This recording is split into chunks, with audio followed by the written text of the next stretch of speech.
Divorce is often a quiet death, a private funeral for a future that will never be.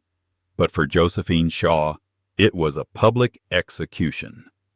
At the most prestigious charity gala of the year, her ex-husband Brendan Cole, a man whose tech empire she helped build from their tiny apartment, stood on stage wrapped in the arms of a model half her age. He toasted his newfound success, his freedom and his upgrade, all while Josephine watched from the shadows, a ghost, at a feast celebrating her own demise.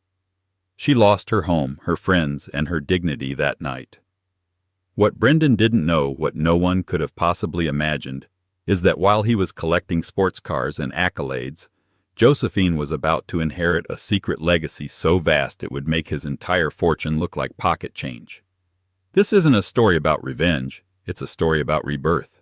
The ballroom of the Metropolitan Museum of Art was a universe unto itself, a swirling galaxy of champagne bubbles, couture gowns, and the carefully modulated laughter of New York's elite.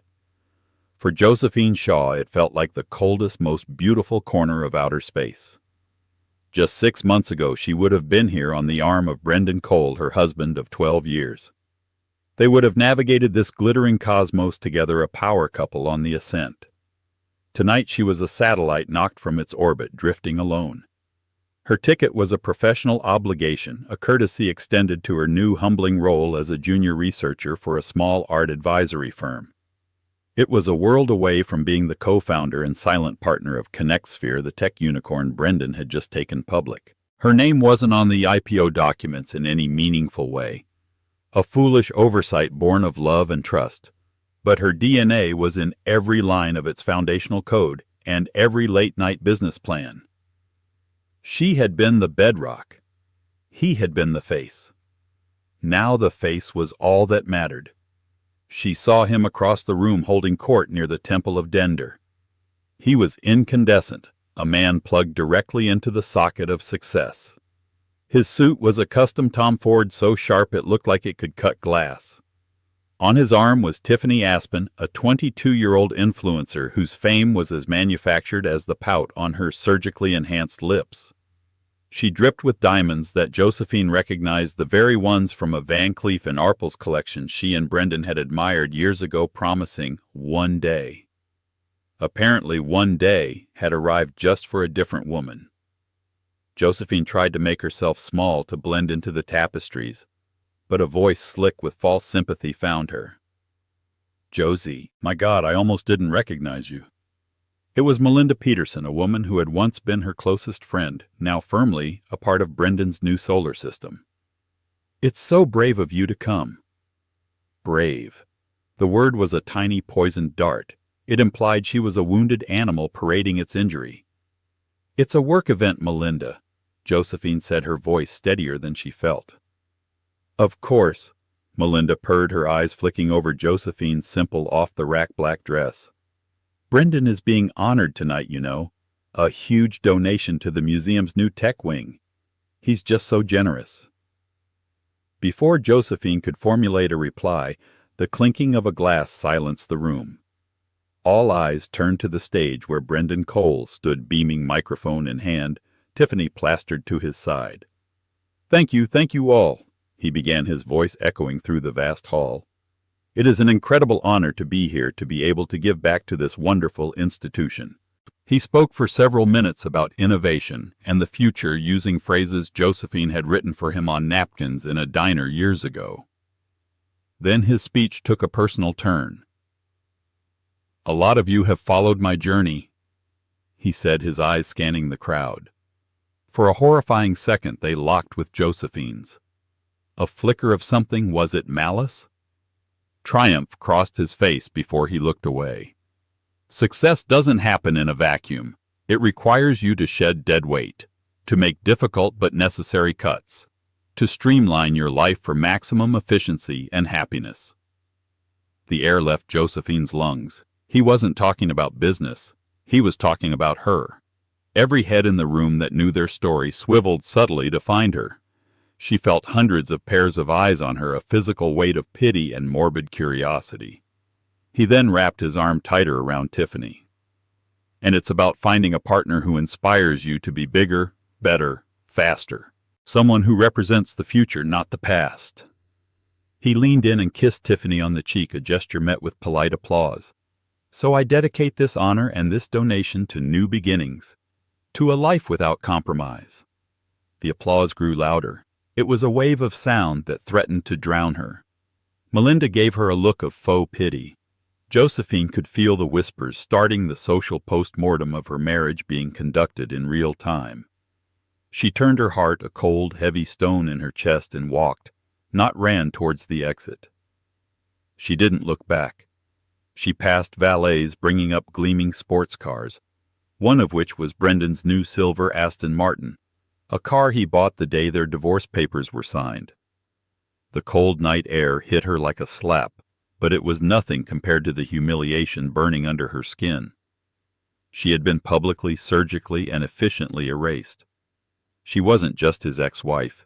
She was his dead weight, his compromise, his past. As she hailed a yellow cab, the only thing she owned from her old life, a threadbare coat and a fierce, shattered pride, she made a silent vow. She would not break. She didn't know how, but she would survive this. She had to. Brendan had shown his new world to everyone. Now she had to build one of her own, even if it started from nothing but ashes. The months that followed the gala were a study in gray. The vibrant, saturated colors of Josephine's old life, the charity balls, the gallery openings, the Tuscan holidays, faded into a monochrome existence. Her world shrank to the size of a 400-square-foot studio apartment in a walk-up in Yorkville, a neighborhood that was technically the Upper East Side but felt a world away from the Park Avenue splendor she had once called home. The prenuptial agreement, which she'd signed without a second thought in a haze of love, had been ironclad.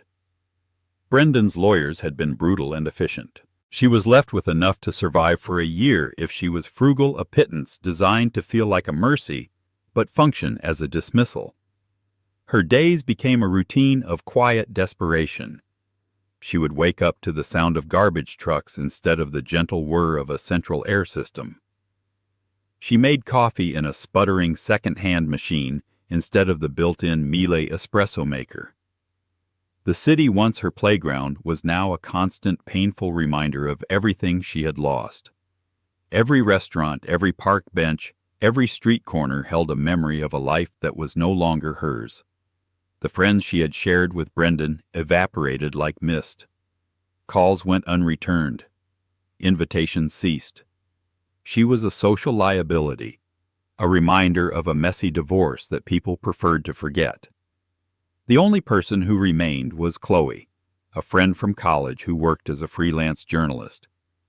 Chloe was her lifeline, showing up at her door with cheap wine and expensive outrage. "He called you dead weight," Chloe seethed one rainy Tuesday night pacing the tiny apartment. "The man who couldn't even balance his own checkbook before you automated his entire financial life. The man whose brilliant idea for ConnectSphere was something you conceptualized in your master's thesis." Josephine just shrugged, pulling her cardigan tighter around herself. "It doesn't matter, Chloe. He won. He has the money, the company, the narrative." "The narrative can be changed," Chloe insisted, her reporter instincts flaring. "We could leak the original thesis papers." "No," Josephine said firmly. "I will not be defined by him. Not as his wife and not as his victim. I just need to find my own way forward." The way forward was proving to be a steep uphill climb. Her art history degree, once a point of intellectual pride, felt useless in a world that valued scalability and profit margins. She sent out dozens of resumes to museums, galleries, and auction houses. Most went unanswered. The few interviews she landed were excruciating. The interviewers either knew who she was, their eyes filled with a thinly veiled pity, or they didn't, and questioned the 10-year gap in her employment history. "It says here you were a consultant," one interviewer at a prestigious auction house asked skeptically. "I was a foundational partner in a tech startup," she explained, trying to sound confident. "I handled strategy, initial coding, and corporate structuring." The man blinked. "But your degree is in art history. Why the shift back now?" How could she explain that she had put her own dreams on hold to build his? That she had been the architect of a life from which she was now exiled? She couldn't, so she gave a vague answer about reigniting a passion, and she never got a call back. Finally, after 3 months of dwindling savings and mounting anxiety, she caught a break. It was a small independent gallery in Chelsea Kressler Fine Arts, run by a stern, no-nonsense woman in her late 60s named Matilda Kressler. Matilda didn't care about Josephine's last name or the gossip columns. She cared that Josephine could spot the subtle inconsistencies in the brushwork of a supposed 19th century landscape painting they had on consignment. "You have a good eye," Matilda had grunted during the interview, peering at Josephine over her spectacles. "Most of the art history graduates I see these days can write a 20-page essay on gender theory in Renaissance art, but can't tell a genuine patina from a chemical wash." The job was a lifeline, but it was humbling. She was a gallery assistant and researcher. A title that meant she did everything from cataloging new acquisitions and researching provenance to making coffee and answering the phone. The pay was barely enough to cover her rent and utilities. She was 38 years old, starting over at a position usually filled by recent college graduates. There were moments of profound despair. One afternoon, while archiving old auction catalogs, she saw a photo of Brendan and Tiffany at a Sotheby's event. The caption praised his discerning eye as a new major player in the art collection world. The irony was a physical blow. Josephine had taught him everything he knew about art. She had curated the small, beautiful collection that had once hung in their home, a collection he had kept in the divorce. That evening she found herself walking aimlessly through the city. Her feet, acting on some deep subconscious memory, led her to Gramercy Park, to the block where their old townhouse stood.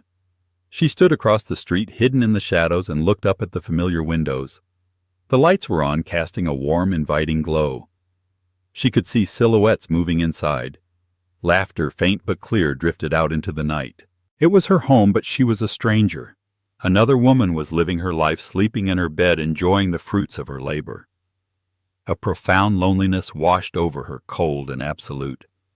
It wasn't just about the money or the glamour. It was the erasure of her own history. It was as if the 12 years she had invested, loved, and built had been a dream, and she had finally brutally been shaken awake. Tears streamed down her face, hot against the cold skin of her cheeks. She was invisible. A ghost haunting the edges of a life she had created. But as she stood there shivering in the dark, a tiny resilient ember of anger began to glow within her. Anger at Brendan, at the world, but most of all at herself for ever letting her own light be so completely overshadowed by his. She would not be a ghost forever. She didn't know how, but she would find a way to be seen again. Life at the Kressler Gallery was a quiet rhythm of dust and discovery. Josephine poured herself into the work, finding a strange solace in the silent company of paintings that had witnessed centuries. Her colleagues were a small eclectic group who knew her only as Josie, the quiet but incredibly knowledgeable researcher who could trace the ownership of a Dutch still life back to the 1700s with the tenacity of a detective. For the first time in a long time, her worth wasn't tied to Brendan Cole. It was tied to her own mind. One dreary autumn afternoon, a consignment arrived that was different from their usual fare.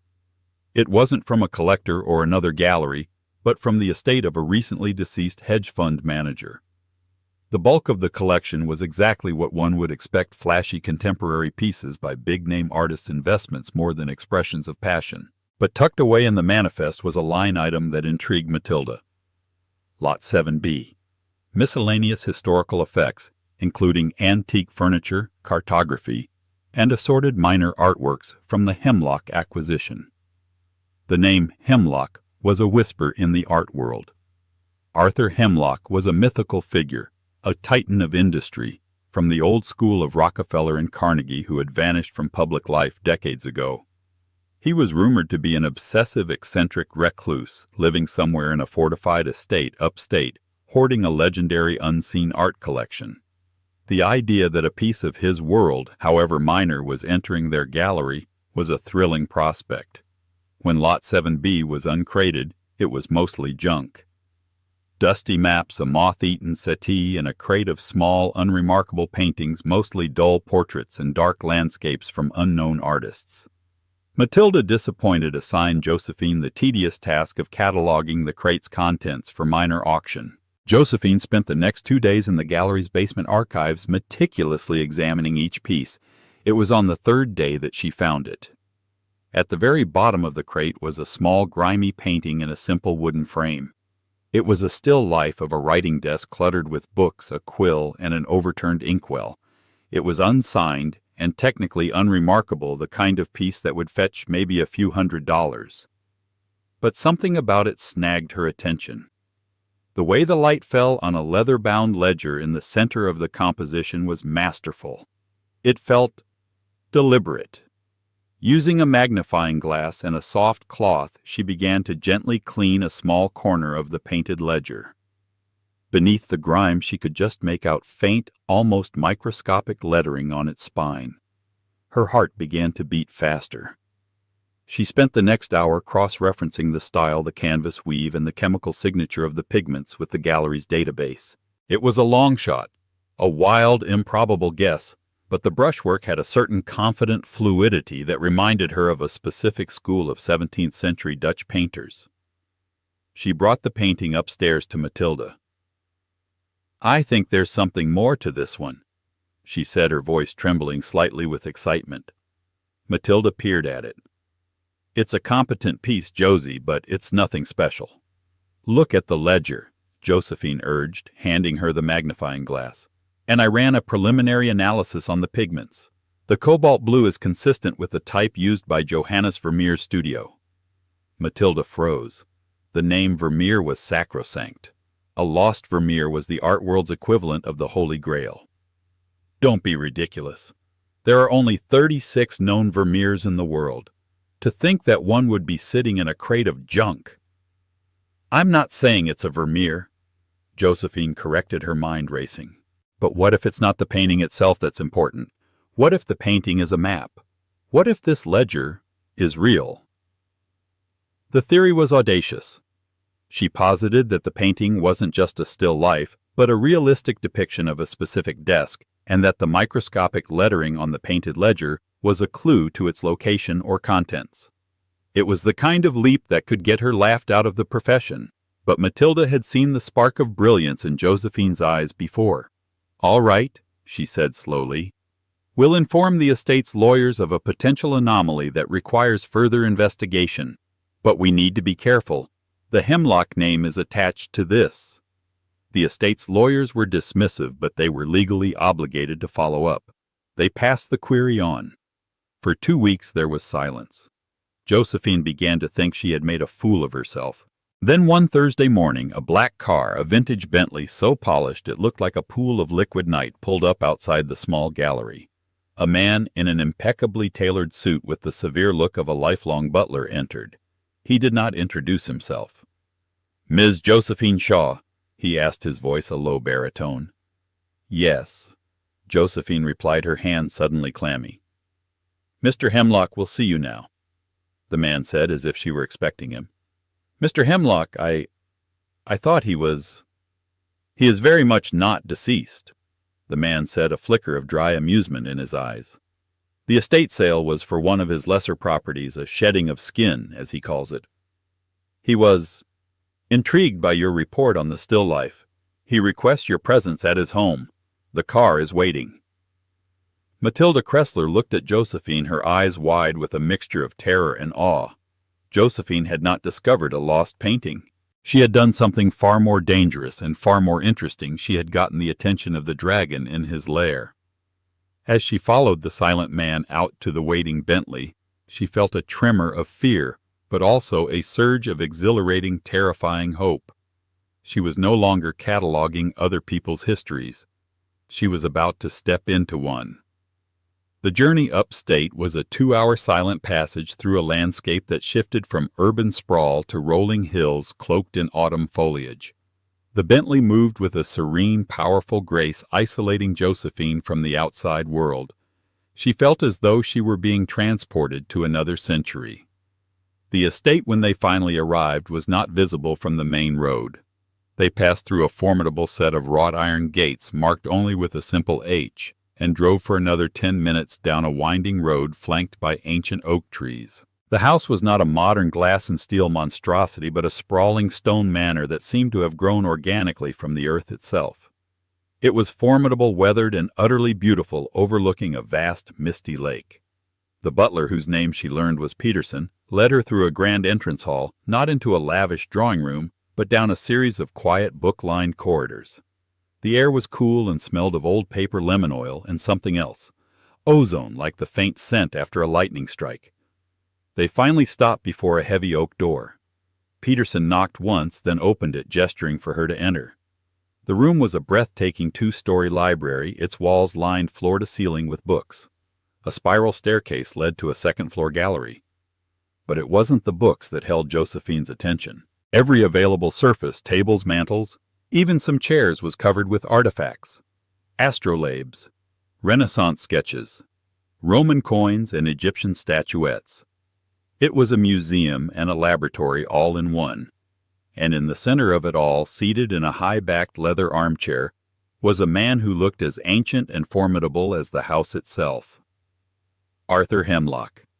He was skeletally thin, with a shock of untamed white hair and eyes that burned with a startling, ferocious intelligence.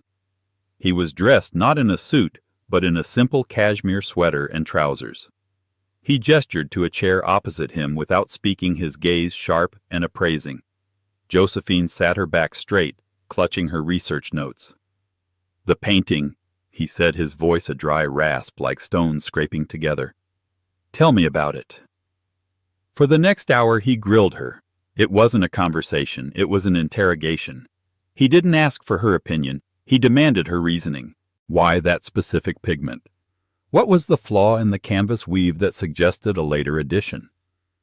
How did she differentiate the brushwork from that of a known forger from the same period? He poked and prodded at every facet of her argument, his questions designed to trip her up, to expose any weakness in her logic. Josephine, fueled by adrenaline and years of repressed knowledge, met every challenge. She spoke with a passion and precision she hadn't felt in years. She was no longer Brendan Cole's ex-wife or a lowly gallery assistant. She was a scholar in her element. Finally he fell silent, steepling his long, thin fingers. He stared at her, his expression unreadable. "You believe the painting is a key," he stated. "I do," she confirmed. "A key to the location of the real ledger depicted within it, a record of some kind." He gave a slight, almost imperceptible nod. "Peterson," he called out. The butler appeared as if from nowhere. "Bring it." Peterson disappeared into an adjoining room and returned a moment later carrying a heavy leather-bound book. It was identical to the one in the painting. He placed it on the table between them. It was the real ledger. "You were correct," Hemlock said, his voice softening for the first time. "The painting was a test, one of many I have laid out over the years. A piece of bait cast into the waters of the art world, waiting for someone with a mind, not just an eye, to notice it. You are the first." He opened the ledger. Its pages were filled not with financial records, but with meticulous handwritten notes and sketches.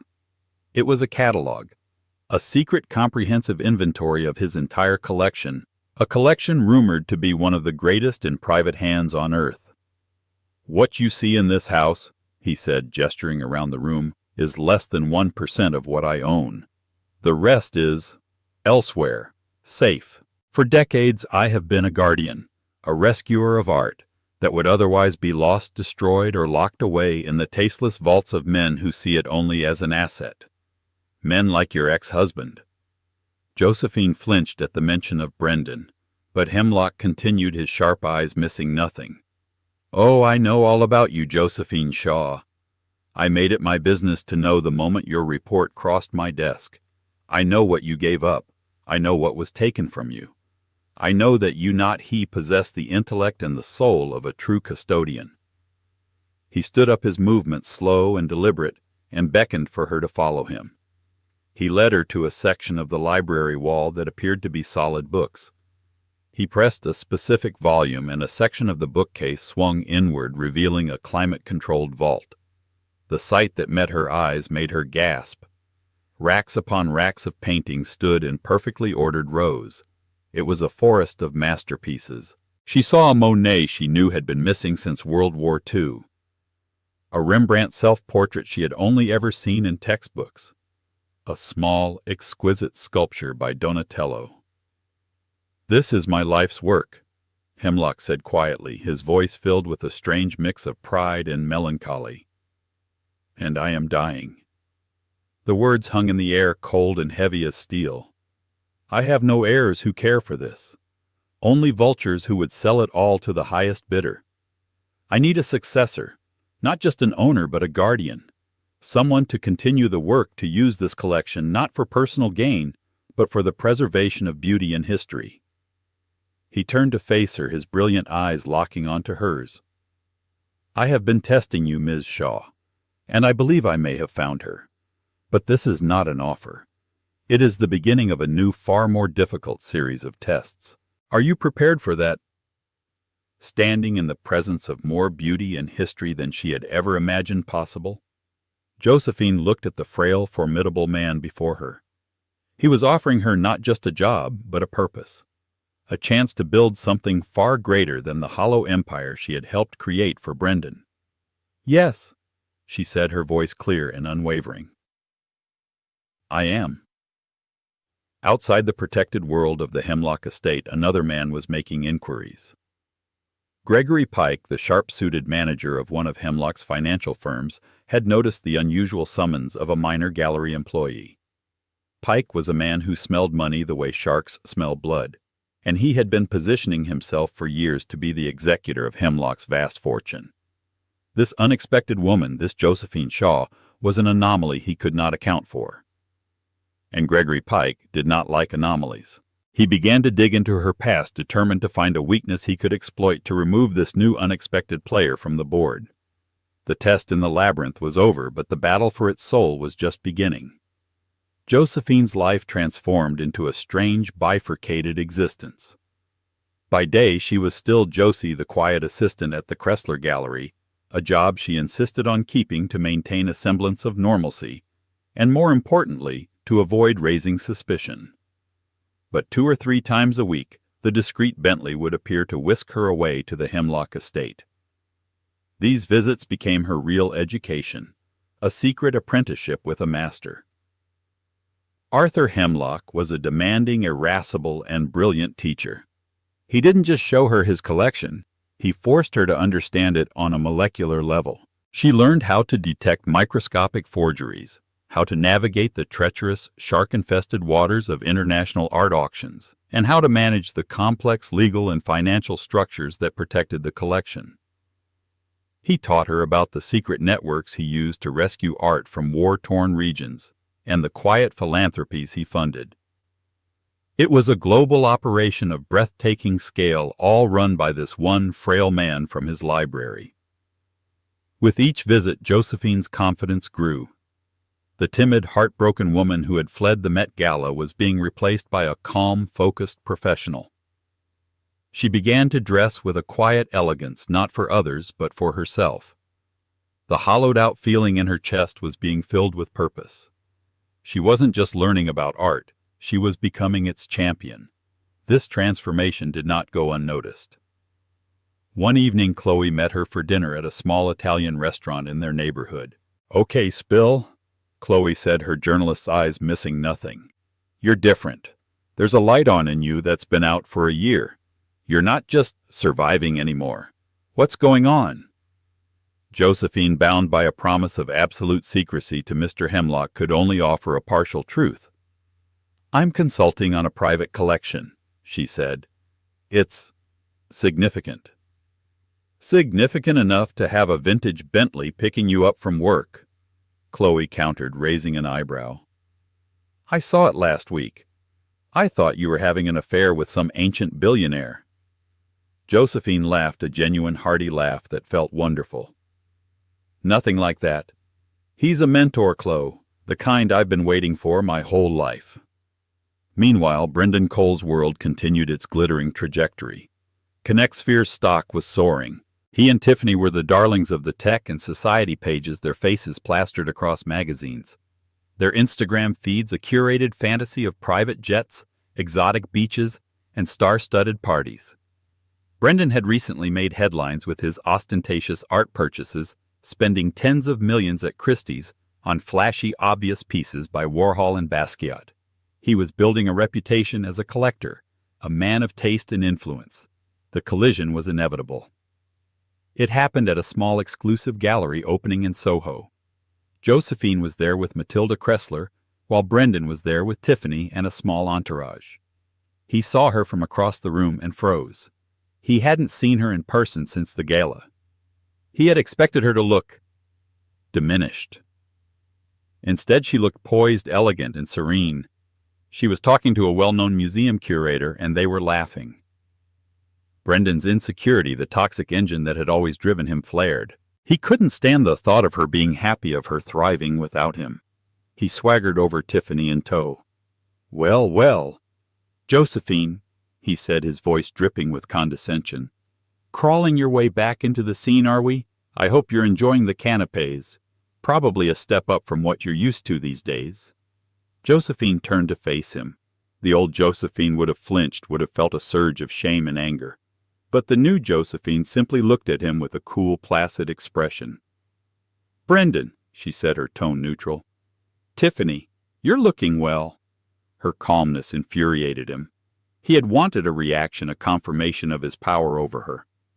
"I just dropped 30 million on a new de Kooning," he boasted, gesturing vaguely as if the painting were in his pocket. "You always had a good eye. You'd appreciate it. Of course, you'd have to get an invitation to the penthouse to see it."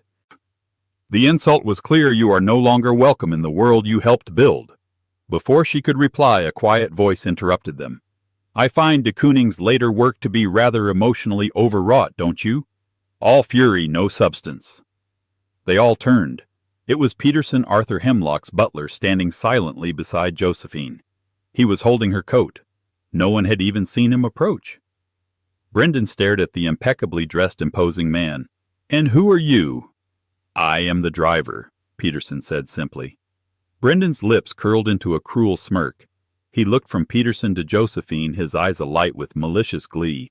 He thought he understood. "A driver? Oh, Josie, you're dating the help. I guess you have to take what you can get. How far the mighty have fallen." Tiffany giggled. Josephine didn't even blink. The insult was so far from the truth it was absurd. She saw Brendan not as a titan, but as a small, cruel boy puffed up with money and ego. "It was good to see you, Brendan," she said, her voice devoid of emotion. She turned to Peterson. "I'm ready to leave." As Peterson held the coat for her, their eyes met for a fraction of a second. It was a look of complete mutual understanding. She walked away, leaving Brendan standing there, his triumphant sneer slowly fading as he realized his words hadn't landed. He had fired a cannonball at a ghost. The encounter had an unintended consequence. It put Josephine back on the radar of Gregory Pike. Pike had been monitoring Brendan Cole, seeing him as a potential buyer for some of Hemlock's less important assets after the old man's death. He had his investigators pull the security footage from the gallery. He saw the exchange. He saw the imposing driver. He ran the plates on the Bentley. Everything clicked into place. The quiet researcher from the Kressler Gallery wasn't dating a driver. She was somehow impossibly connected directly to Arthur Hemlock himself. The threat she posed was no longer theoretical. It was immediate and immense. Pike accelerated his plans. He began using his position to subtly restrict access to Hemlock, canceling appointments with doctors he didn't control, and filtering information that reached the estate. He started a quiet smear campaign among the board members of Hemlock's foundation, painting Josephine as a manipulative gold digger, a siren who had somehow enchanted a dying, senile old man. Josephine, unaware of the corporate sharks circling, continued her work. But Arthur was growing weaker. Their sessions became shorter, his voice more strained. One afternoon, as they sat in the library looking over the secret ledger, he reached across and placed his frail, trembling hand over hers. "The work is almost done," he whispered, his brilliant eyes cloudy with pain. "There are wolves at the door, Josephine. They think I don't see them. But the lion is not yet dead. You must be ready." A chill ran down her spine. The world he had built, this priceless, beautiful legacy, was more fragile than she knew. And she was standing at its center, the unlikely guardian chosen to defend it. The final months of Arthur Hemlock's life were a race against time. The formidable Titan was fading, his physical form betraying the ferocious intellect that still burned within. His doctors, the ones Gregory Pike allowed through, spoke in hushed, somber tones. Josephine's visits to the estate became more frequent, the pretense of her life in the city falling away as the reality of her responsibilities grew. Their work shifted from art history to strategy. In the great library, which now felt more like a war room, Arthur, often propped up by pillows in his armchair, would guide her through the intricate web of his empire. He showed her the hidden accounts that funded the entire operation, the network of loyal agents across the globe, and the legal firewalls he had constructed over 50 years to protect his legacy from men like Pike and from the grasping hands of his own distant, avaricious relatives. "They see a collection of objects," he rasped one afternoon, the effort of speaking leaving him breathless. "They see price tags. They don't see the stories. They don't see the human history bound up in the canvas and stone. You do. That is why it must be you." Josephine spent hours memorizing names, codes, and protocols. She met with Ms. Albright Hemlock's fiercely loyal and razor-sharp lawyer, a woman in her 70s with a mind like a steel trap. Initially, Albright had been wary of Josephine, viewing her with suspicion. But as she witnessed Josephine's intelligence, her dedication, and her genuine love for the collection, her skepticism transformed into a formidable alliance. "Arthur has made many brilliant decisions in his life," Ms. Albright told Josephine during a private meeting. "Choosing you may be his most brilliant of all." Meanwhile, Gregory Pike's campaign was escalating. He consolidated his power within the Hemlock Foundation's board, presenting himself as the only stable hand capable of managing the transition after Arthur's inevitable passing.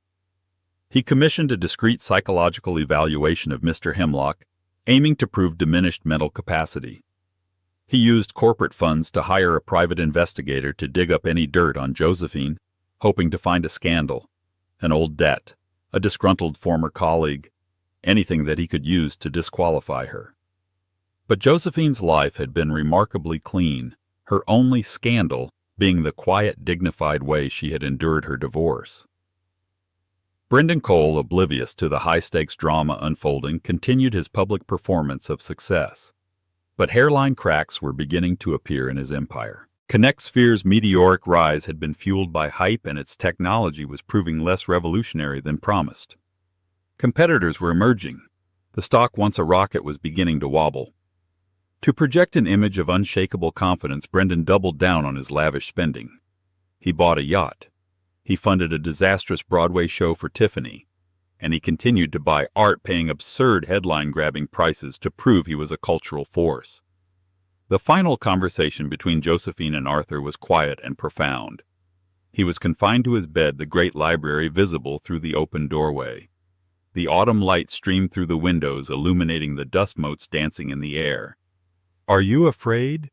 Josephine asked softly, holding his hand. It felt as fragile as a bird's wing. He was silent for a long moment. "I am not afraid of dying," he said, his voice a mere whisper. "I am afraid of being forgotten. Not me, Arthur Hemlock. The work. The idea that beauty is not a commodity but a necessity. A light. Don't let them extinguish the light, Josephine." "I won't," she promised, her voice thick with emotion. "I will protect it with my life." He smiled, a faint, peaceful expression. "Good," he whispered. "Then the lion can sleep." Arthur Hemlock died 2 days later peacefully in the house he loved, surrounded by the history he had saved. The news of his death sent shockwaves through the financial and art worlds. The speculation was rampant. His fortune was estimated to be in the tens of billions, and his art collection was simply priceless. Gregory Pike immediately made his move, issuing a statement as the acting head of the Hemlock Foundation, assuring everyone of a stable and orderly transition. He summoned the distant relatives, a collection of cousins and grandnephews who hadn't seen Arthur in decades, and prepared for the reading of the will. He felt a surge of absolute triumph. He had outmaneuvered everyone. The senile old man was gone, and the nobody ex-wife would be swatted away like a fly. The reading of the will was scheduled to take place in the main conference room of the Hemlock Foundation's downtown Manhattan office. It was a cold, impersonal space, all chrome and black leather, a stark contrast to the warm, book-lined rooms of the estate. Josephine arrived alone, dressed in a simple, elegant black suit. She walked into a room thick with tension and greed. The relatives were clustered together, whispering excitedly. Gregory Pike sat at the head of the table, looking every inch the corporate king on his coronation day. He gave Josephine a dismissive, pitying smirk as she took a seat at the far end of the table. He saw her as a pathetic, deluded woman about to have her fantasy crushed. Ms. Albright entered, her face an impassive mask, and sat next to Pike. She carried a single thick, leather-bound portfolio. She cleared her throat, and the room fell silent. "We are gathered for the last will and testament of Mr. Arthur Hemlock," she began, her voice crisp and clear. "It is, I must say, a most precise and detailed document." She started with the minor bequests. The relatives leaned forward, their eyes gleaming. A second cousin was left a trust fund of $1 million. A grandnephew another $1 million. They looked disappointed, having expected much more. Peterson, the loyal butler, was granted the manor house itself and a pension that would allow him to live in comfort for the rest of his life. Then Ms. Albright turned to the foundation. "To the Hemlock Foundation," she read. "Mr. Hemlock leaves a continuing endowment of $500 million to be managed by its board of directors for its stated philanthropic purposes." Pike straightened his tie, a triumphant smile playing on his lips. He had control of the board. This was it. However, Ms. Albright continued, looking directly at him, as per the bylaws established by Mr. Hemlock, the composition of the board is subject to the discretion of the Foundation's new chairperson. Pike's smile faltered. "The new chairperson, I am the acting head." "Acting, yes," Ms. Albright said coolly. She turned to the final, most substantial section of the will. "All the rest of my estate," she read, her voice ringing with authority, "including all properties, domestic and international, all liquid assets, all stocks, bonds and controlling interests in Hemlock Industries, and most importantly, the entirety of my private art collection known as the Labyrinth Collection. I leave in its entirety not to an individual, but to a newly created trust." The room held its breath. "This trust, the Hemlock Legacy Trust," Albright continued, "is to have a single sole trustee who will hold absolute and unquestionable authority over all its assets and decisions. The Trust's mission is to preserve, protect, and selectively share the collection for the education and inspiration of the public. This sole trustee is also named effective immediately as the permanent chairperson of the Hemlock Foundation, with the full authority to dismiss and appoint board members at will." Ms. Albright paused, letting the weight of her words settle. She looked around the room at the stunned faces of the relatives, at the apoplectic, reddening face of Gregory Pike. Finally, her eyes rested on the quiet woman at the end of the table. "The sole trustee and new chairperson," she declared, her voice resonating with the finality of a gavel strike, "is Ms. Josephine Shaw." For a moment there was absolute silence. Then chaos erupted. The relatives shouted in protest. Gregory Pike leaped to his feet, sputtering about legal challenges, about undue influence, about senility. But Josephine just sat there, calm and composed amidst the storm. She wasn't a billionaire. She was a guardian, a steward, a queen of a secret kingdom tasked with a sacred mission. The legacy wasn't just money and art. It was a purpose so profound it made Brendan Cole's entire gaudy world seem like a child's sandcastle about to be washed away by the tide. She had walked into this room as an invisible woman. She would walk out as one of the most powerful and important figures in the art world. The lion was gone, but the lioness was ready to rule. The fallout from the will reading was seismic. Gregory Pike, humiliated and enraged, immediately filed a lawsuit alleging everything from diminished capacity to elder abuse. The distant relatives joined him, creating a cacophony of legal threats that made headlines in the financial press. Mysterious ex-wife inherits reclusive billionaire's entire fortune. The narrative they tried to spin was the one Pike had been cultivating for months, that Josephine was a cunning predator who had taken advantage of a lonely old man. But Arthur Hemlock and Ms. Albright had been preparing for this war for years. They had compiled a mountain of evidence to preempt any challenge. There were hours of video-recorded conversations between Arthur and Josephine where he, lucid and sharp, detailed his reasoning for choosing her.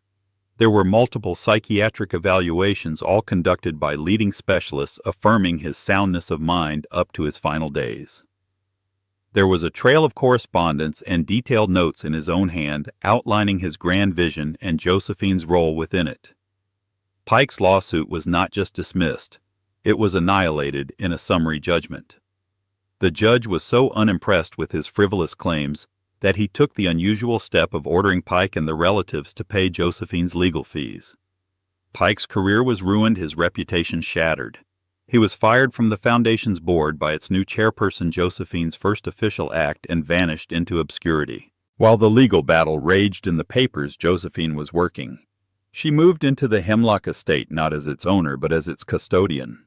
With Peterson as her stoic and loyal confidant, she began the monumental task of executing Arthur's vision. She worked 18-hour days, her life a whirlwind of meetings with curators, conservators, architects, and financial advisors. She was decisive, intelligent, and utterly in command of her new role, as if she had been training for it her entire life. Her first major project was the one Arthur had dreamed of, transforming a massive abandoned warehouse he owned on the Hudson Riverfront into the public-facing wing of the Hemlock Legacy Trust. It would not be a stuffy museum, but a dynamic center for art education and conservation, offering scholarships and grants for a new generation of art historians. 6 months after the will reading, the Hemlock Center for Art and Preservation was ready for its grand opening. The event was the most sought-after invitation of the decade. The art world, the philanthropic community, and the media were desperate to finally see the legendary collection and meet the enigmatic woman who now controlled it. Josephine stood on the mezzanine of the newly renovated building, looking down at the crowd. The space was magnificent, a soaring, light-filled atrium where a select few of the collection's masterpieces were displayed for the first time. The missing Monet, the Rembrandt self-portrait. They glowed under the gallery lights, no longer prisoners in a vault, but breathing works of art shared with the world. She saw museum directors, world-famous artists, and respected critics all looking at the art with a sense of wonder and reverence. She wore a simple, elegant navy blue gown. The only jewelry she had on was a small, antique silver locket, a personal gift from Arthur. She felt a profound sense of peace. This was real. This had meaning. Across the country, Brendan Cole was in a very different place. The wobble in ConnectSphere's stock had become a full-blown plunge. A disastrous quarterly report had exposed the company's weaknesses, and the tech bubble, which had lifted so many, had selectively burst right under him. He was facing shareholder lawsuits and a federal investigation into some of his more creative accounting practices. Tiffany, seeing the writing on the wall, had decamped to Monaco with a Russian oligarch. Brendan was left alone in his glass penthouse surrounded by expensive art. He no longer appreciated watching his paper fortune evaporate. He saw the news of the Hemlock Center's opening on television. He saw Josephine poised and powerful being interviewed. The chyron beneath her image read, "Josephine Shaw, Chairperson, Hemlock Legacy Trust." He stared dumbfounded. He had followed the initial news of the inheritance, but he'd dismissed it, assuming the grasping relatives and the slick corporate manager he'd read about would tear her apart in court. He had assumed she'd end up with a fraction of settlement.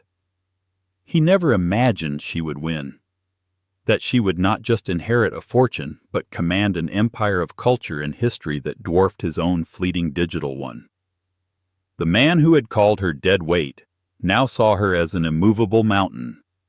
The woman he had publicly shamed was now one of the most respected and powerful philanthropists in the world. His humiliation of her at the Met Gala seemed pathetic and petty in comparison to her quiet, monumental triumph. Driven by a desperate, toxic cocktail of ego, regret, and greed, he did the unthinkable. He crashed the party. He used his still famous name to get past the outer security and slipped into the crowded atrium, a ghost at a feast he hadn't been invited to. He saw her, and for a moment the old possessiveness flared. He still saw her as his Josie, the woman who had made his coffee and typed his business plans. He approached her as she finished a conversation with the director of the Louvre. "Josephine," he said, his voice strained. She turned. There was no surprise in her eyes, no anger, just a faint, weary recognition. "Brendan, you shouldn't be here." "I had to see it for myself," he stammered, looking around at the priceless art. "Josie, what you've done.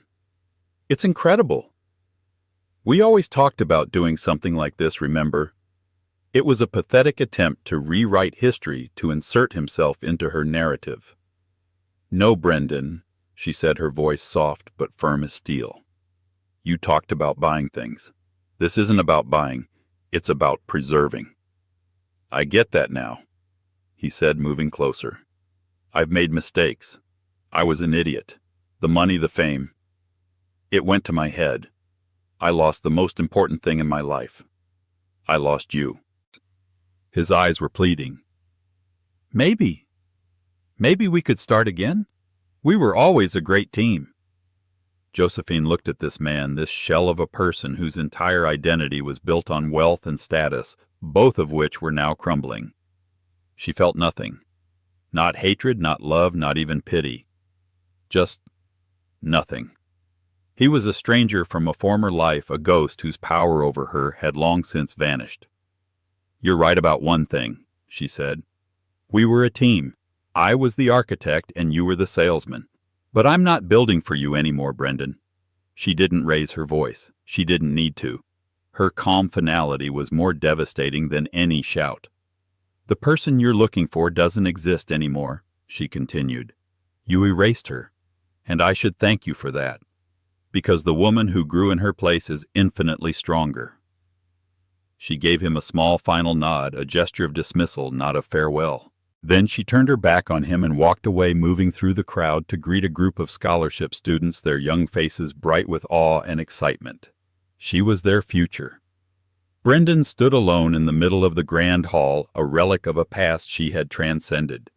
He was surrounded by $1 billion worth of beauty, but all he could feel was the crushing weight of his own worthlessness.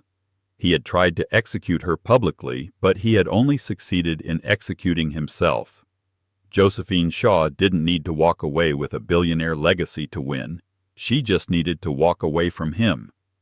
The legacy was simply the universe's way of balancing the books. In the end, Brendan Cole's world of flashing cameras and fleeting stock prices crumbled to dust, a cautionary tale of a man who gained a fortune and lost his soul. But for Josephine Shaw, her story was never about the money. It was about reclaiming a voice that had been silenced and a purpose that had been buried. The billionaire legacy she inherited wasn't a prize. It was a responsibility she had unknowingly been preparing for her entire life. She transformed her pain into power, her knowledge into a gift for the world, proving that true wealth isn't measured in bank accounts or shiny possessions, but in the legacy of beauty, knowledge, and kindness you leave behind. She didn't just get a new life. She built a new world, one where her value was finally indisputably her own. If Josephine's incredible journey from heartbreak to triumph inspired you, please give this video a like to show your support. Share it with someone who needs a reminder that it's never too late to start over and build something magnificent. And don't forget to subscribe to our channel for more unforgettable stories of resilience, justice, and the ultimate victory of the human spirit. Thank you for listening. The clatter of a fork on a porcelain plate was the only sound Amelia Rosewood heard. A sound that sliced through the restaurant's ambient chatter and straight into her heart. Her hands, rough from cleaning chemicals and hot water, trembled slightly as she clutched the heavy serving tray.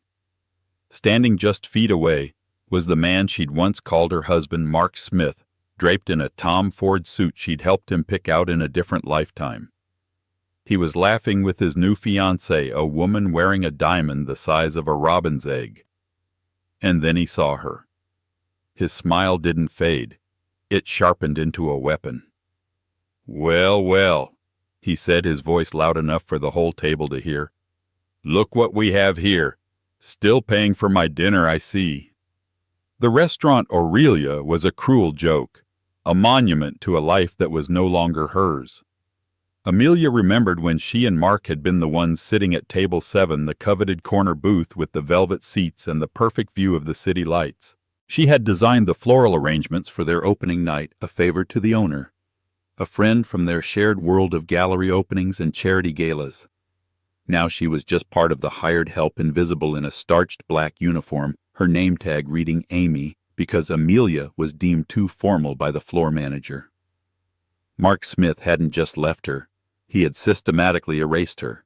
He was a master of narratives, a rising star in the world of corporate acquisitions, and his greatest acquisition had been her life. They had met young. She was a promising painter, her canvases filled with raw emotional landscapes that critics were beginning to notice. He was an ambitious analyst with a charming smile and a hunger for success. He'd promised her the world, a studio with perfect northern light, a life where she could create without worry.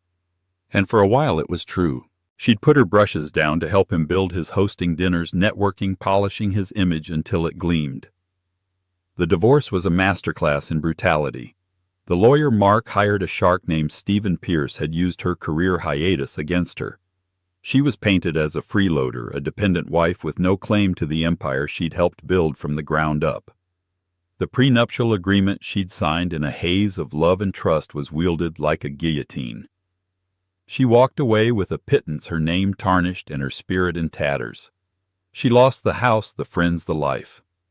She was 38 years old, and she had to start over from nothing. Now at 40, nothing was a cramped one-bedroom apartment above a noisy laundromat in a less than glamorous part of the city, and a job that paid just enough to cover rent and ramen.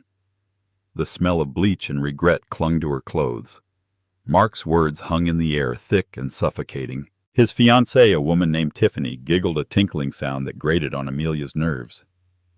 "Mark, be nice," Tiffany purred, though there was no sincerity in her voice. "I am being nice," he said, his eyes still locked on Amelia. He pulled out his wallet, a sleek black leather piece by Bottega Veneta. He extracted a crisp $100 bill and held it out. Not to the hostess, not for the bill, but directly to Amelia. "Here," he said, his voice dripping with condescending pity. "For your excellent service. Maybe you can finally buy a decent pair of shoes. Those look like they're about to fall apart." Amelia's eyes darted down to her sensible black non-slip work shoes.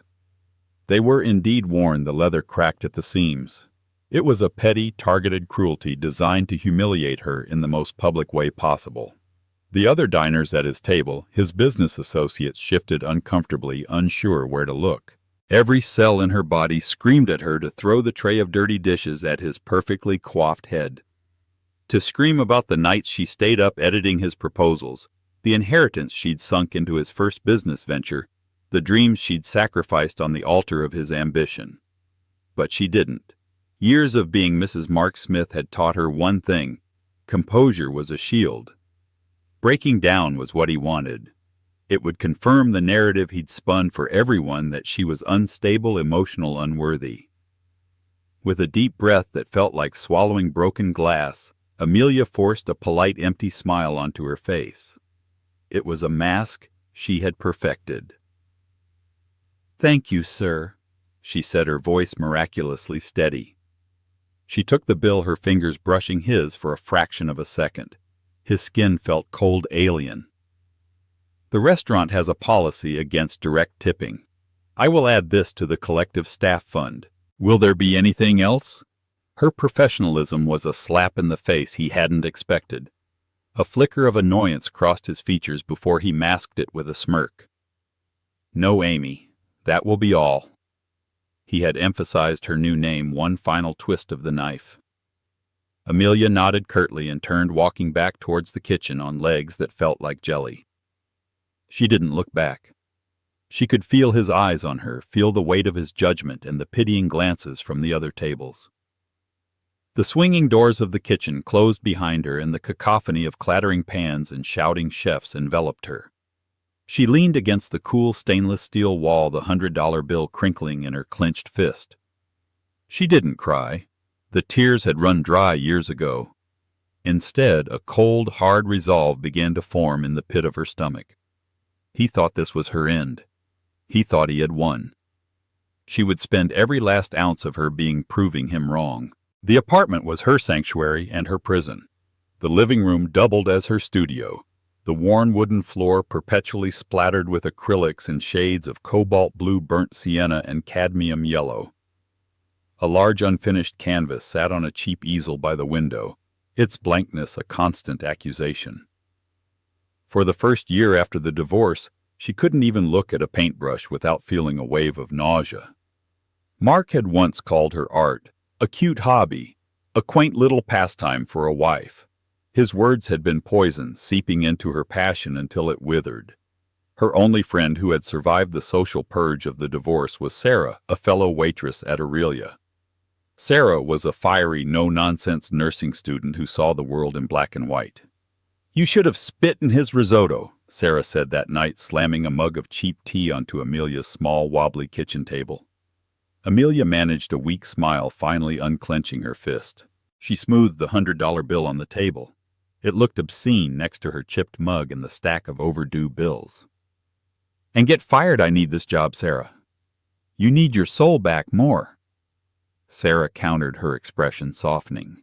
She gestured toward the easel. "Have you painted?" Amelia shook her head.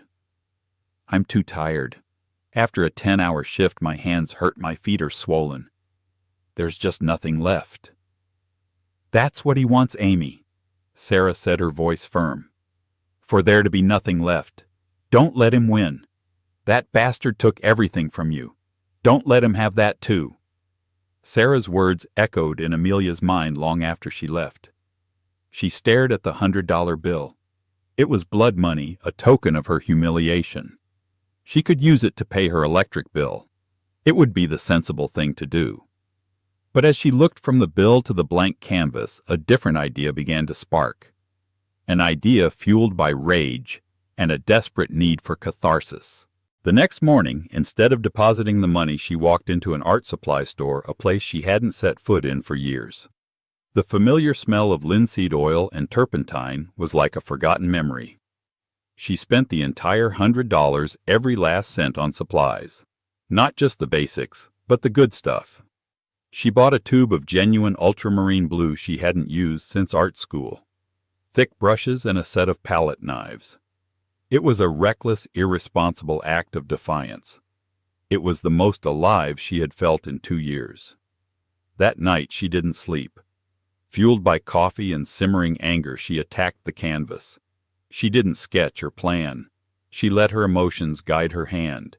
She poured all the humiliation, the heartbreak, and the quiet, desperate loneliness of the past few years onto the canvas. She used the palette knives to slash on thick layers of paint, creating a texture that was rough and painful to the touch. She created a stormy, abstract seascape under a bruised purple sky.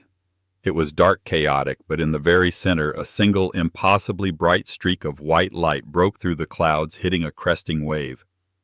It was a painting of despair, but also of a tiny, stubborn flicker of hope. She worked for 3 days straight, calling in sick to the restaurant. She forgot to eat. She forgot to sleep. She painted until her fingers were raw and her body ached, but her spirit felt lighter.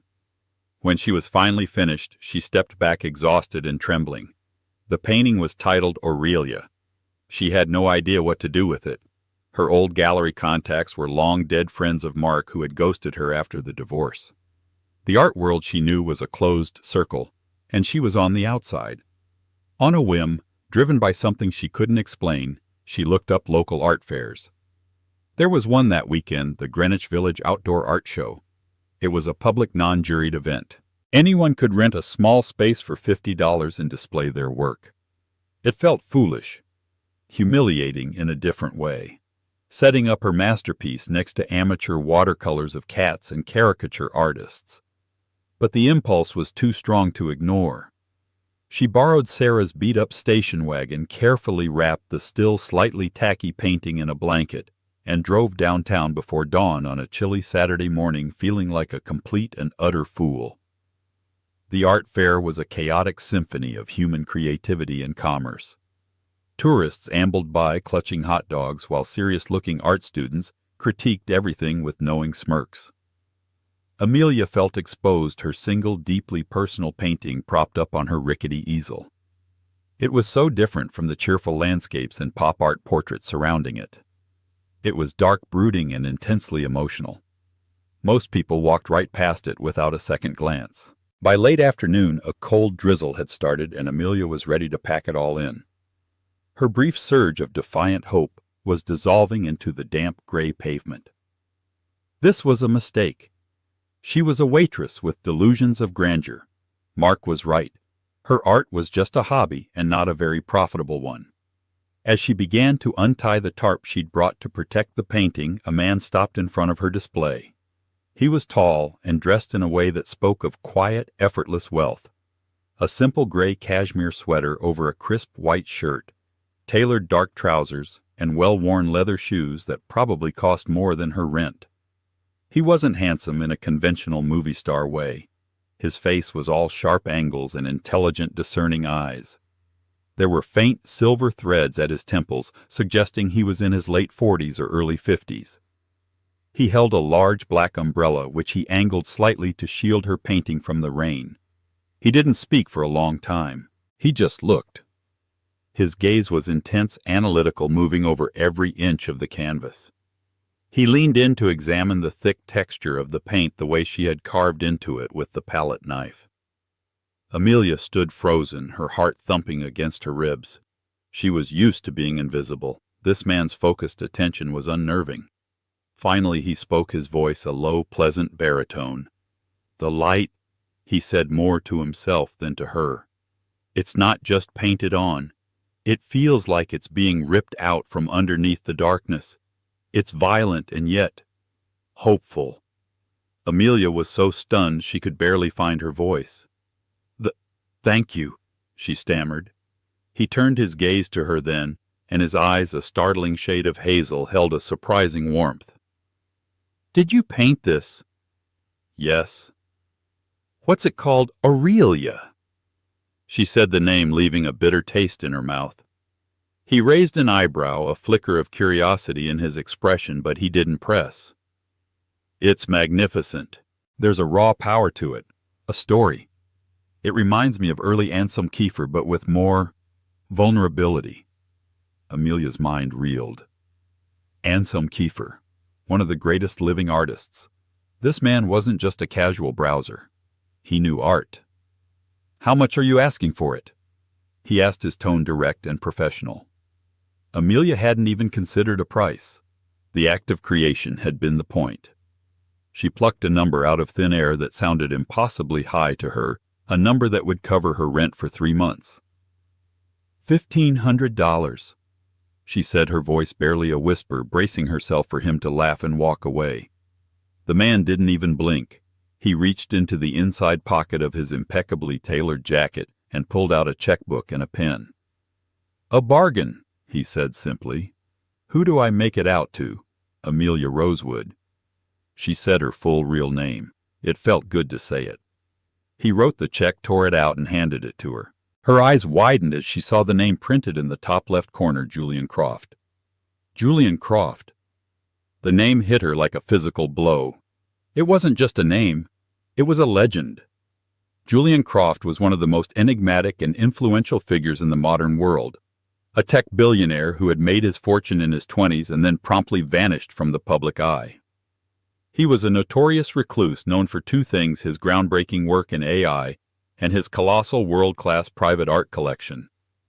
He never attended galas, never gave interviews.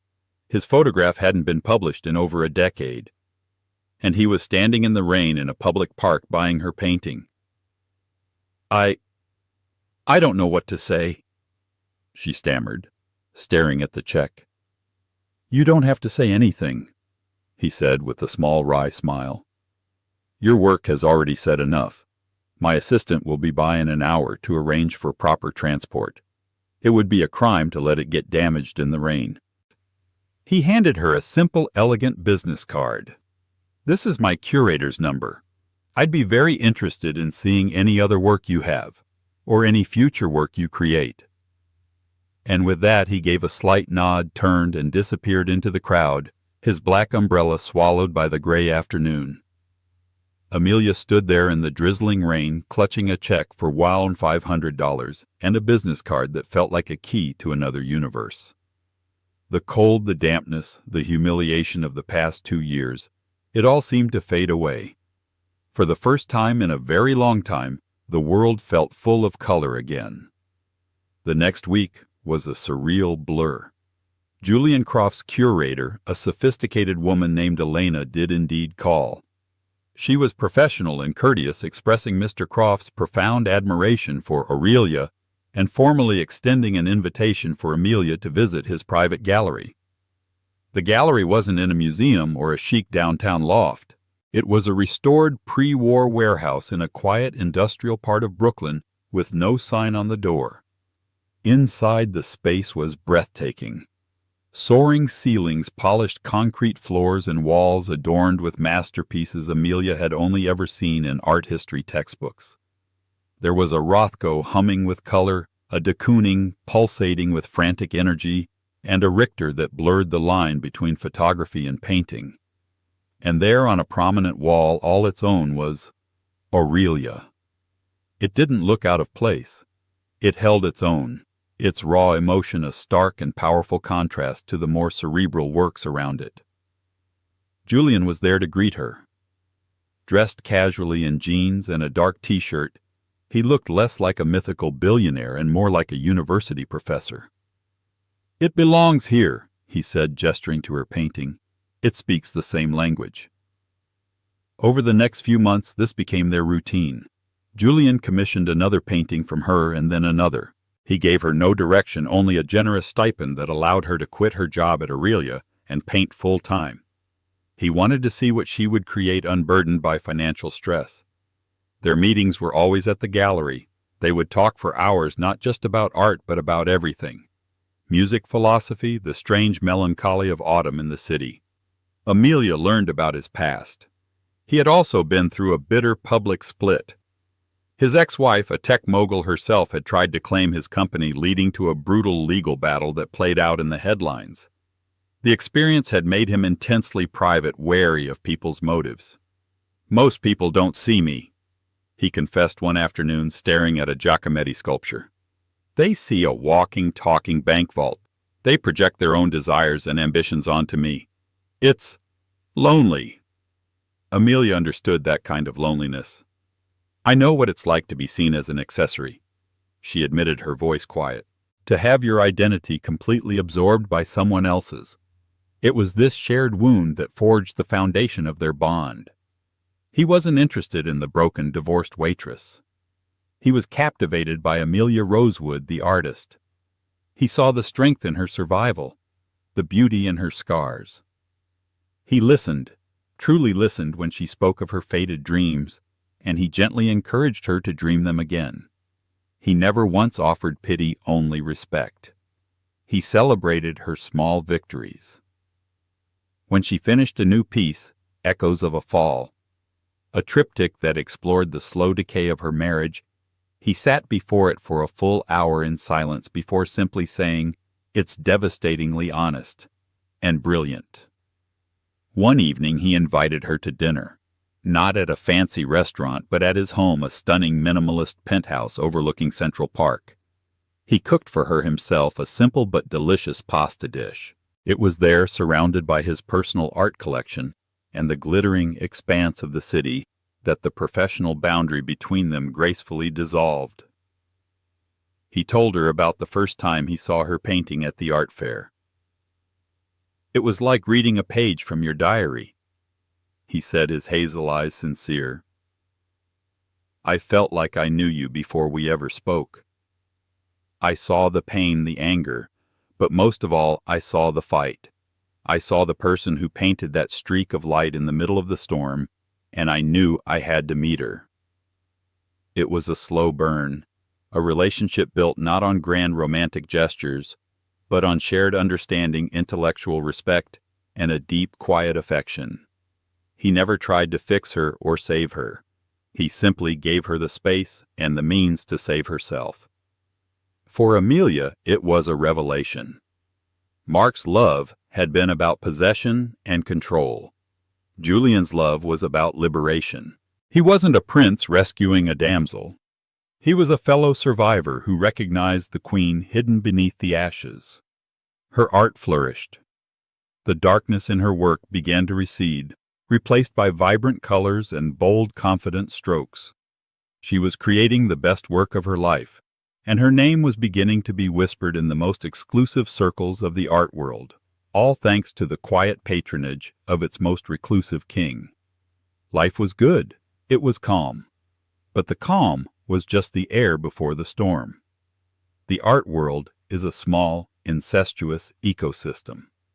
News of a major new talent, especially one backed by the legendary Julian Croft, travels fast. Art blogger Jessica Finch was the first to break the story. Her piece titled "The Rosewood Revelation Croft's New Protege" went viral. It featured stunning photographs of Amelia's new works and hailed her as the most exciting new voice in contemporary abstract art. The article mentioned her past, framing it as a tragic backstory she had overcome, though it didn't name Mark directly, referring to him only as a high-powered executive ex-husband. The article was the proudest moment of Amelia's professional life. She and Julian celebrated with a bottle of champagne on her tiny apartment balcony, the city lights twinkling below them. For the first time, she felt truly free of her past. But the past wasn't finished with her. Mark Smith saw the article. He saw the photos of Amelia looking radiant and confident. He saw her powerful, celebrated paintings. He read the glowing quotes from critics. And he saw the name Julian Croft. His blood ran cold with a toxic cocktail of shocked jealousy and pure, unadulterated rage. In his mind, Amelia was his creation. Her failure was the final stamp on his victory in their divorce. Her success, especially a success of this magnitude, was an intolerable personal insult. It suggested she was better off without him. It rewrote the narrative he had so carefully constructed. And the fact that she was tied to a man like Julian Croft, a man wealthier, more powerful, and more respected than Mark could ever hope to be, was a wound to his narcissism that he could not bear. He immediately launched a campaign of insidious sabotage. He started with whispers. He called up old mutual friends, society columnists, and gallery owners he knew. His story was always the same, delivered with a tone of feigned concern. "I'm just worried about Amelia," he'd say over a cocktail at the 21 Club. "She was always so fragile. This Julian Croft, he's known for being eccentric. I hope she's not being taken advantage of. You know her early work. It was always so derivative. I had to push her constantly. It's sad to see her passing off these old ideas as new." The whispers grew into published rumors. A blind item appeared in a gossip column.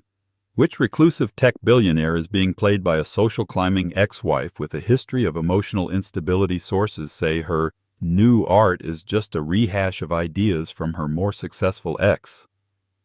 Then Mark escalated. He found an old, disgruntled art school classmate of Amelia's, a failed artist named Peter Klein. Mark offered Peter a substantial sum of money to publicly claim that Amelia had stolen her signature style, the palette knife technique, the stormy emotional themes from his student work. Peter, bitter and broke, agreed. He gave a tearful interview to a tabloid art blog producing old sketches that bore a vague, superficial resemblance to Amelia's work. The story was a bombshell. The art world loves a scandal. The narrative shifted overnight. Was Amelia Rosewood a genius or a fraud, a survivor or a manipulator? The doubt was a poison cloud, and it began to creep into Amelia's new life. The gallery that had offered her a solo show suddenly put it on hold pending clarification. The positive press turned cautious, then skeptical. Amelia was devastated. She was thrown back into the helplessness she'd felt during the divorce. It was the same tactic Mark was trying to destroy her credibility, to isolate her and paint her as a liar. The worst part was the fear that Julian would believe it. Mark was charming and convincing. The story Peter told, while false, had just enough detail to sound plausible to an outsider. She showed Julian the article about Peter Klein, her hands shaking. "It's all lies, Julian. Mark is behind this. I know he is." Julian read the article, his expression unreadable. He was silent for a long time. The silence stretched, filled with all of Amelia's worst fears. She felt the familiar dread of being disbelieved, of having her reality denied. Finally, he put the tablet down and looked at her. His hazel eyes were clear and steady. "I know," he said simply. You know." "Amelia," he said, a faint reassuring smile on his lips. "My entire career was built on pattern recognition and data analysis. Mark Smith's patterns are pathetically transparent. I had my security team run a background check on him the first week we met. I know about the predatory legal tactics, the non-disclosure agreements he forced on former employees, the way he systematically cut you off from your support system. I also had them look into this Peter Klein. He deposited $10,000 in cash the day after that interview ran. The money trail leads back to an offshore shell corporation owned by Mark's firm." Amelia stared at him, speechless. He hadn't just believed her. He had been steps ahead of the entire situation. He had protected her without her even knowing it. "He's trying to control the narrative," Julian continued, his voice hardening slightly. "Because he's terrified of the one you're creating for yourself. He's not going to win, Amelia. Not this time." He took her hand, his grip firm and warm. "In fact, I think it's time we gave everyone a new story to talk about." Julian's plan was audacious. Daybreak America. The nation's most-watched morning show had been trying to land an interview with him for years. He had always refused. Now he accepted on one condition: they also had to feature Amelia Rosewood in a segment about her art and her incredible comeback story. The producers, ecstatic at the prospect of a live interview with the infamous recluse, agreed immediately. The segment was billed as the television event of the season. Amelia was terrified. Millions of people would be watching. Mark would be watching. But Julian was calm and reassuring. "The truth is, your shield," he told her. "Just tell your story. I'll be right there." The day of the show, Amelia felt sick with nerves. She sat in the makeup chair, the bright lights feeling like an interrogation. Julian was in the green room as promised. The host, a charismatic and well-respected journalist named David Wright, was kind and put her at ease during the pre-interview. The segment began. They showed beautiful high-definition images of her paintings as David Wright narrated her story in glowing terms. Amelia, growing more confident, spoke eloquently about her passion, her struggles, and the catharsis of returning to her art. She was telling her truth, and it felt powerful. "It's an incredible story of resilience," David said, his face radiating warmth. "And we know your ex-husband, corporate raider Mark Smith, has recently faced some criticism for his perceived lack of support during your early career. We actually reached out to him for a comment, and to our surprise, he agreed to join us live to clear the air, and he says to celebrate your success." The world tilted on its axis. Amelia's blood ran cold. This was a trap, a live televised ambush. Her eyes darted off camera, searching for Julian, but he was in the green room. She was alone. The stage doors opened, and Mark Smith walked out, oozing confidence in a tailored navy suit. He smiled his predatory smile at the camera, then sat down next to Amelia, creating a suffocating proximity. The audience applauded politely. "Mark, thank you for being here," David said, a hint of surprise in his own voice. "David, thank you for having me," Mark began, his voice smooth as silk. I just wanted to say publicly how incredibly proud I am of Amelia. I always believed in her talent. In fact, I funded it for years. I was her first and greatest patron." He was recasting himself as the hero of her story. Amelia sat in stunned silence, her mind racing.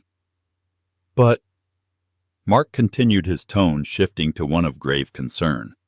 "As the person who knows her best, I also feel a responsibility to the truth. The art world is buzzing, and I need to be honest. The ideas, the style that everyone is praising. Amelia and I developed those concepts together years ago. I even have the old sketchbooks to prove it." He was blending the Peter Klein lie with his own, making it more potent. "She's a wonderfully talented painter, but she's suggestible. She has a fragile memory. I worry she's being manipulated by her new benefactor, who is perhaps taking advantage of her past work, our past work, and packaging it as something new." It was a brilliant, poisonous performance. He was painting her as a mentally unstable plagiarist and Julian as a predator. David Wright looked taken aback, unsure how to handle the sudden ugly turn.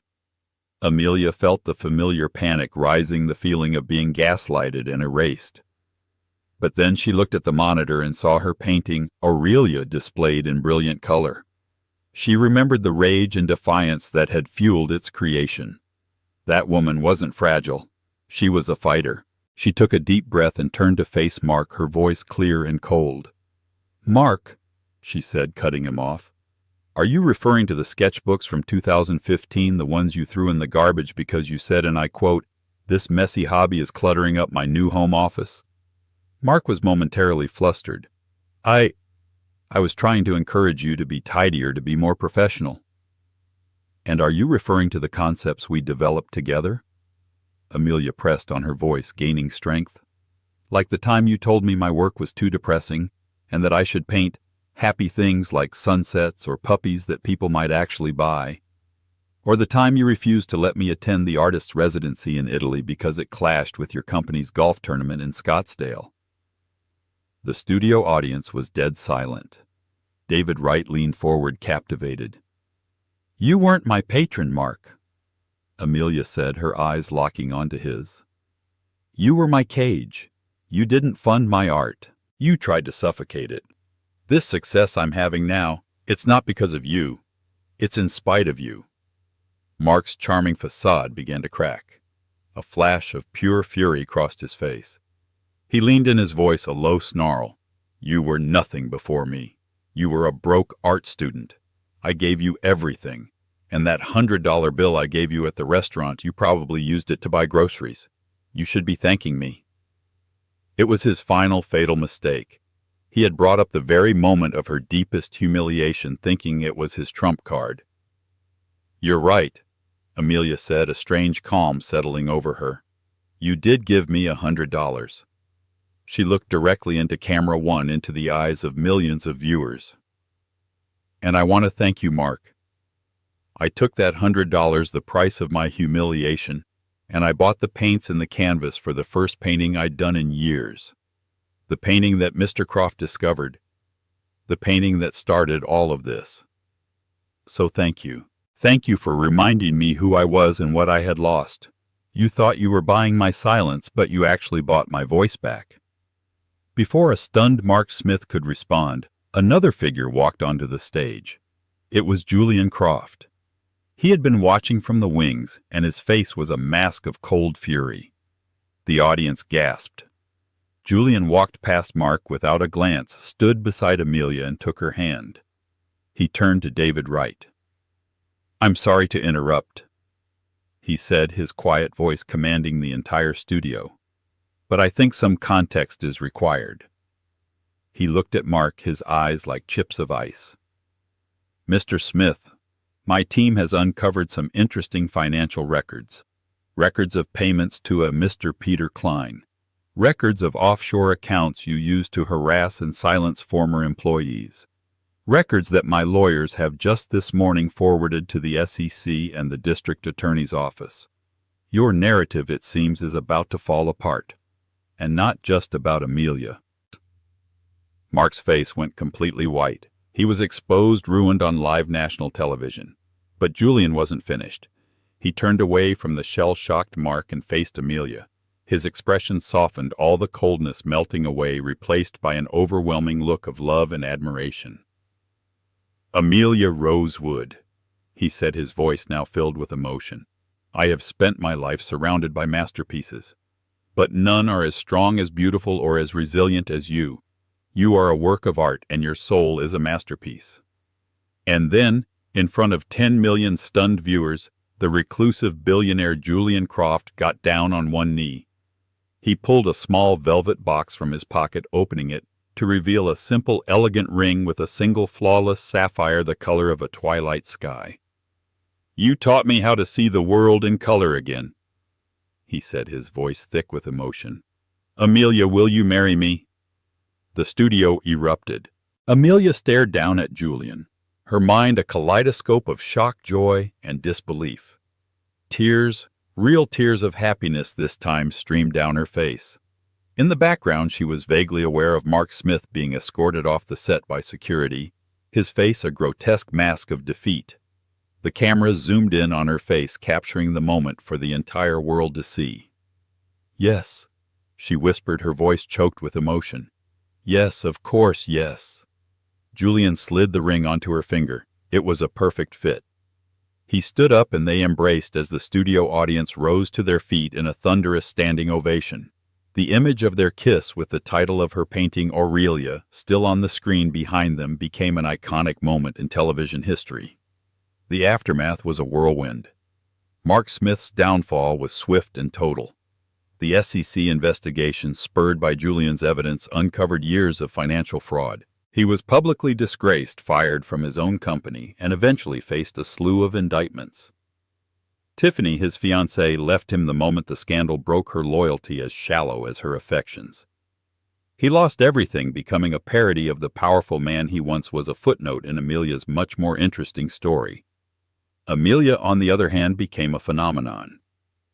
The live TV proposal turned her from an art world curiosity into a household name. Her story of love, betrayal, and vindication resonated with millions. Her solo show, which the gallery was now begging to host, sold out before it even opened. Museums clamored to acquire her work. The prices for her paintings skyrocketed, but it was never about the money for her. It was about the validation. It was about her voice finally being heard. She and Julian opted for a small private wedding held in the gallery warehouse, surrounded by the art they both loved, and a handful of true friends, including a tearful Sarah as her maid of honor. Their life together wasn't a fairy tale of mansions and yachts. It was a partnership of equals. He respected her work and her independence, and she grounded him, pulling the reclusive billionaire back into the world. They built a foundation together, the Croft Rosewood Foundation for the Arts, dedicated to supporting struggling artists who, like Amelia, had talent but lacked opportunity. One afternoon, a few years later, Amelia was in her new studio, a magnificent, light-filled space Julian had built for her, working on a new series. It was brighter, more hopeful than her earlier work, filled with bold strokes of gold and crimson. Her sapphire engagement ring glinted in the light as she moved her brush across the canvas. Julian came in and wrapped his arms around her from behind, resting his chin on her shoulder as they both looked at the painting. "What are you thinking about?" he asked softly. She leaned back against him, a contented smile on her face. She thought about the waitress in the worn-out shoes, the humiliated ex-wife standing in the shadow of a cruel man. She thought about the $100 bill and the desperate, defiant act of buying paint. It all felt like a different lifetime, a story about someone else. "I'm thinking," she said, dabbing a streak of pure white onto the canvas like a light breaking through the clouds, "that sometimes the most beautiful things can grow from the most painful beginnings, and that the best revenge isn't revenge at all. It's just a life well lived." And as she added the final brushstroke, she knew with a certainty that filled her entire being that her life was her greatest masterpiece. The wedding was a dream, and the first year of their marriage was a blissful continuation of it. Amelia's artistic career ascended to stratospheric heights. Her solo show, titled Vindication, was a critical and commercial triumph. Museums acquired her pieces, and a prestigious publishing house produced a stunning coffee table book of her work. She and Julian were a celebrated couple, admired not just for their love story, but for their shared philanthropic vision. They were by all accounts living a perfect life. But perfection, Amelia was learning, could have its own unique pressures. The cracks began to show not as gaping fissures, but as hairline fractures in the beautiful facade of her new reality. It started with a magazine profile. Vanity Fair wanted to do a major feature on her. Amelia was thrilled. It was the pinnacle of mainstream recognition. She spent days with the journalist opening up about her process, her inspirations, and her past struggles. But when the article was published, her heart sank. The cover line splashed across a glamorous photo of her and Julian read, "The Billionaire's Muse, How Amelia Croft Painted Her Way from Rags to Riches." Inside the article was respectful, but the narrative was subtly skewed. Her art was framed almost entirely through the lens of her relationship with Julian. Her triumph was not presented as her own, but as the second act of a love story. Her name, the one she had fought so hard to reclaim, was Amelia Croft throughout the piece. Rosewood was mentioned only as a historical footnote, the name of the woman before the fairy tale began. Julian, seeing her disappointment, was immediately protective. "It's journalistic garbage, darling," he said, tossing the magazine onto the table. "They're selling a narrative, not reporting a fact. Everyone who matters knows your talent stands on its own." She knew he was right, but the feeling of being erased, a feeling she thought she had vanquished, began to creep back in. It was a faint, familiar chill. She started noticing it everywhere. At charity galas, she'd be introduced as Julian Croft's wife, the artist, the emphasis always on the former.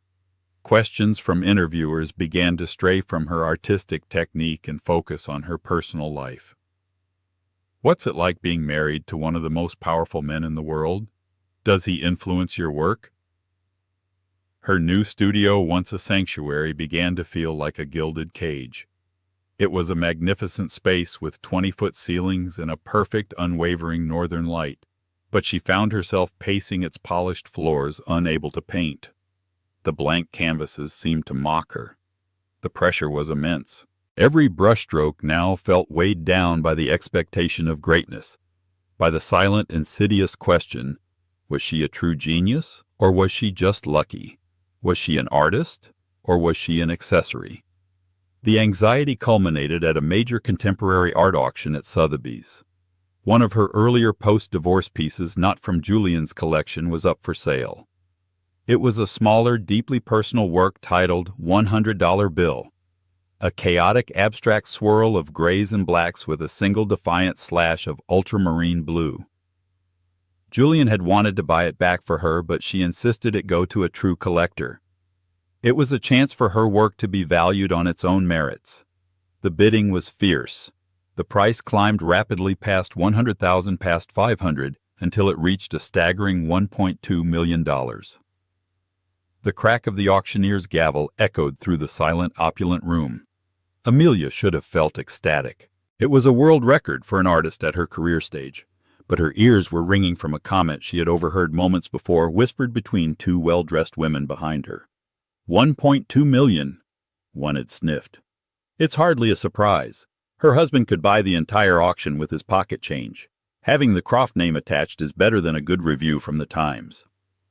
The words struck her with the force of a physical blow.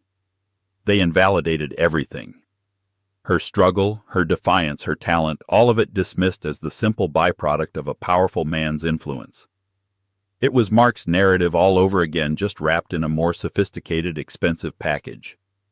She wasn't Amelia Rosewood, the artist who had survived. She was Amelia Croft, a brand. She felt a wave of nausea and claustrophobia. Excusing herself, she slipped out of the auction house into the cold night air. The flashes of paparazzi cameras felt like assaults. She waved off the waiting driver and just started walking, her sequined gown trailing on the gritty Manhattan sidewalk. She didn't know where she was going. She just knew she needed to breathe air that wasn't thick with the scent of money and expectation. Her feet, acting on some primal memory, carried her downtown to the street where her old apartment building stood. She stood across from it, staring up at the window of what used to be her living room, her studio. The lights were on. Someone else lived there now. She remembered the smell of the laundromat, the taste of cheap tea, the ache in her bones after a long shift. She remembered the fierce, desperate hope she'd felt painting Aurelia in that cramped space. She had nothing then, but she had been entirely unequivocally herself. Her identity hadn't been tied to anyone. Her victories, however small, were hers alone. "I had a feeling I might find you here." Julian's voice was soft beside her. He had shed his tuxedo jacket and was holding it out for her. She let him drape it over her shivering shoulders. "How did you know?" she whispered. "It's your origin story," he said simply, his eyes full of understanding. "It's where you forged your armor." He looked up at the window. "Are you okay? You left so suddenly." The tears she had been holding back finally fell. "No," she said, her voice breaking. "I'm not okay. I heard what they were saying in there, Julian. They think my success is because of you. That my name is just an extension of yours. That painting sold for $1 million and it felt like nothing. It felt like a transaction between rich people and I wasn't even part of the equation. Am I Amelia Rosewood anymore? Or did she disappear the moment I said I do and became Amelia Croft?" He listened, his expression pained, not because he was offended, but because he saw the depth of her hurt.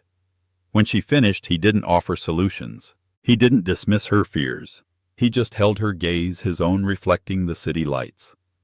"When I fell in love with you," he said, his voice low and earnest, "I fell in love with Amelia Rosewood, the artist, the fighter, the woman who stared into the abyss and painted her way out. I didn't marry you to change your name. I married you to share mine. But if my name is casting a shadow on your light, then we need to fix it. Because your light is the most brilliant thing in my life, and I won't let anything, especially my own legacy, diminish it." He took her hand. "So you tell me, what do you need?" The simple question was everything. He wasn't telling her what to do. He was asking.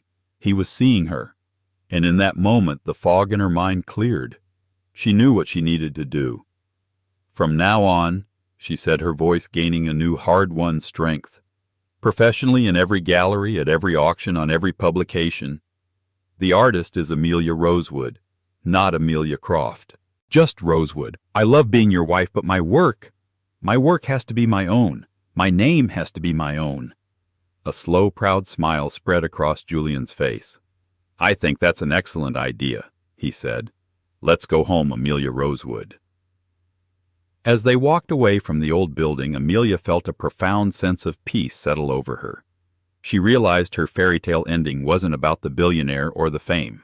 The happy ending was the ongoing, ever-vigilant act of claiming her own identity, of ensuring that no matter whose wife she was, she would always, first and foremost, be the artist who had turned her own pain into something beautiful. She had fought for her name once, and she would keep fighting for it, because it was the one masterpiece that was truly entirely hers. Amelia Rosewood's incredible journey is a powerful reminder that our lowest moments do not have to define our endings. She was mocked, dismissed, and left with nothing but the echoes of a life that was stolen from her. But instead of letting that humiliation break her, she used it as fuel. She transformed her pain into power, her despair into art. And in doing so, she didn't just reclaim her life, she built a new one, more beautiful and authentic than she could have ever imagined.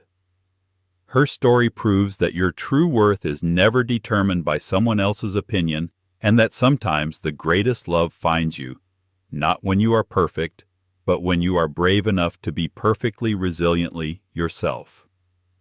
If Amelia's story of resilience and ultimate vindication inspired you, please show your support by hitting that like button and share this video with someone who might need a reminder that their comeback is coming. Don't forget to subscribe to our channel for more unforgettable stories that prove truth is often more dramatic than fiction.